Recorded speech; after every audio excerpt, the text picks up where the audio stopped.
similarities between him and Nina in some respects.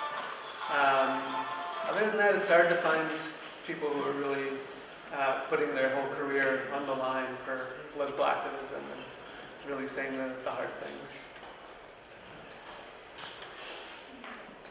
Yeah? What did you drew the project?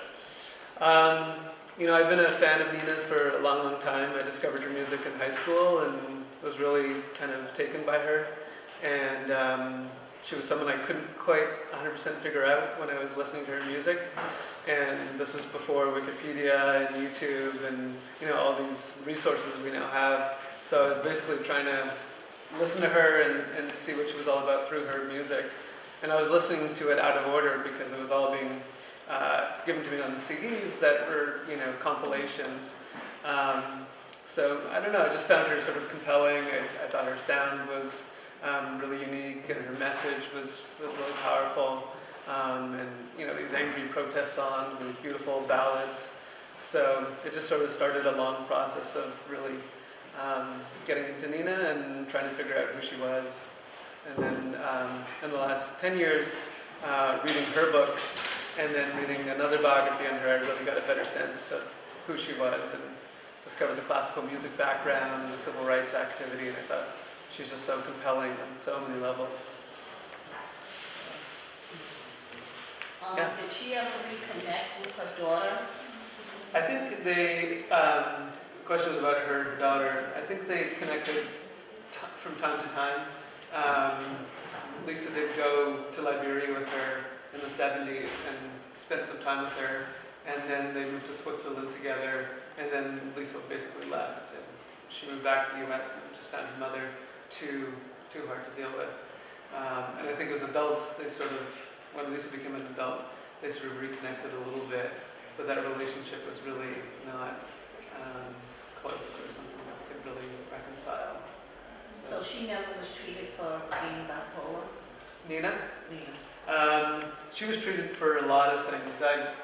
I'm not 100% sure of what the actual diagnosis was. Okay.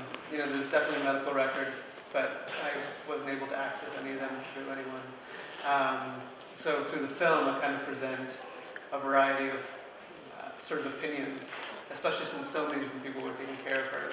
So some people would say, bipolar, and some people would say schizophrenic, and some people would say multiple personalities, or she's possessed by a demon, You sort of hear the gamut. And I thought that was interesting too, because here you have so many different people caring for her, but the care wasn't consistent, which is also possibly why we lost her at 70. I mean, she just wasn't having the best care, because she was such a nomad, and her, the care wasn't consistent. Yeah.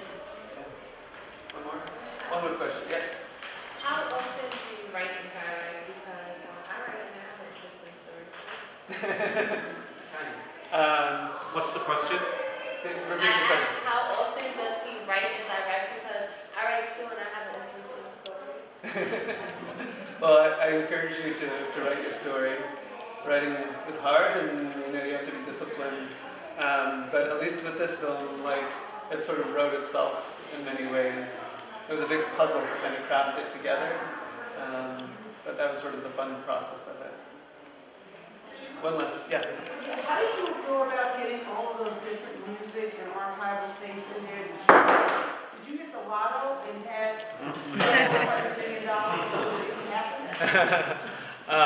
It's funny because I watched the previous film that was playing here, and I saw all this archival stuff. And I was like, I never found that, and how awesome would it be to see Carnegie Hall? And I don't know. You just research and search and search and search, and you go through every archive. And So you didn't have to have permission to have all of that music and those images? so I ended up exercising a part of the law called fair use, which allows you to use a certain amount of items in context and with an educational purpose, and I was able to get around a lot of expensive copyrights because of that, and which is why some of the songs are quite short too.